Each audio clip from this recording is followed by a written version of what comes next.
ذرا سوچئے، ایک ایسے شخص کے بارے میں جو دن کے وقت ملک کے غداروں کو پکڑنے کی منصوبہ بندی کرتا ہو اور رات کو وہی شخص خود سب سے بڑا غدار بن کر دشمن کو ملک کے راز بیچتا ہو۔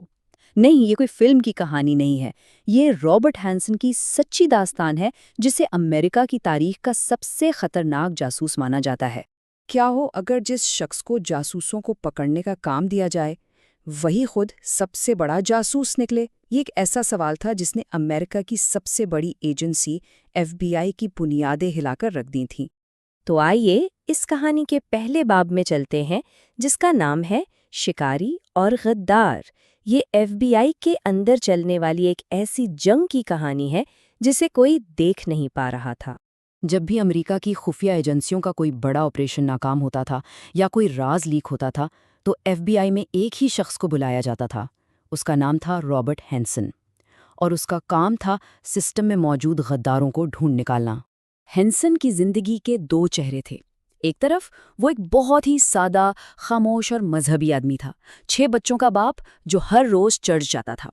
اس کے ساتھ کام کرنے والے لوگ اسے اس کی بورنگ شخصیت کی وجہ سے مذاق میں دی موٹیشن یعنی مردے نہلانے والا کہتے تھے۔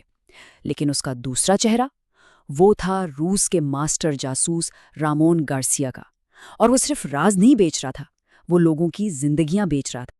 تو سوال یہ پیدا ہوتا ہے کہ آخر اس نے ایسا کیوں کیا؟ کہانی کا یہ حصہ اسی غداری کے پیچھے چھپی اصل وجہ کو سامنے لاتا ہے، اور یہ وجہ پیسہ یا کوئی نظریہ نہیں تھا، بلکہ کچھ اور ہی تھا۔ ہینسن کی جاسوسی کی وجہ اس کی اپنی انا تھی۔ اسے ایک طرح سے خود کو سب سے بڑھتر سمجھنے کی بیماری تھی۔ اس کے دماغ میں یہ بات بیٹھ گئی تھی کہ وہی دنیا کا سب سے ذہین شخص ہے اور باقی سب اس کے سامنے کمتر ہیں۔ اسے لگتا تھا کہ ایف بی آئی میں سب سے قابل وہی ہے، لیکن جب اسے وہ عزت اور وہ مقام نہیں ملا جس کا وہ خود کو حقدار سمجھتا تھا تو اس نے اسے اپنی توہین سمجھا، اور پھر اس نے فیصلہ کیا کہ اگر یہ سسٹم میری قدر نہیں کرتا تو میں اسے اندر سے ہی جلا کر راکھ کر دوں گا اور کسی کو کانوں کان خبر بھی نہیں ہو۔ اور اس نے جو نقصان پہنچایا اس کا پیمانہ ناقابل یقین ہے۔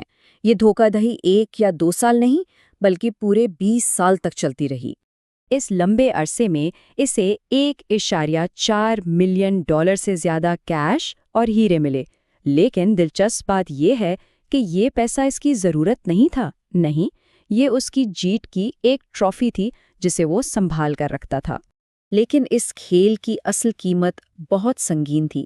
اس کی دی ہوئی معلومات کی وجہ سے 200 سے زیادہ وہ روسی افسر جو خفیہ طور پر امریکہ کے لیے کام کر رہے تھے پکڑے گئے، ان پر تشدد ہوا اور آخر میں انہیں موت کے گھاٹ اتار دیا گیا۔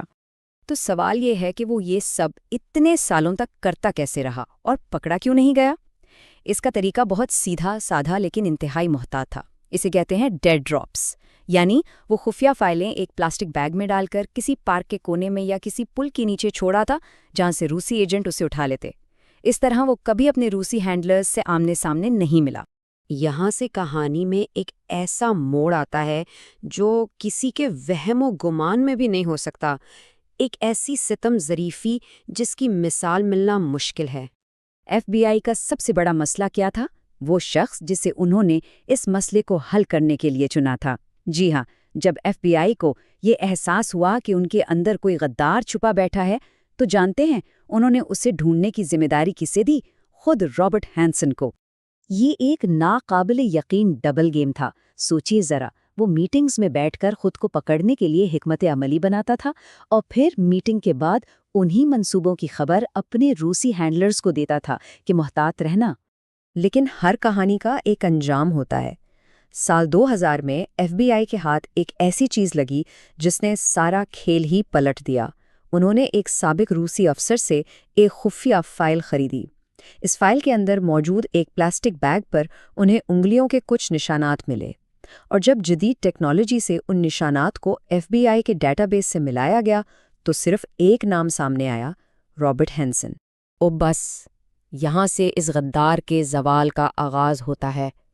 اس 20 سالہ دھوکے کے خاتمے کا وقت آ گیا تھا۔ تاریخ تھی 18 فروری 2001۔ رابرٹ ہینسن اپنا آخری ڈیڈ ڈراپ کرنے کے لیے فوکسٹون پارک پہنچا۔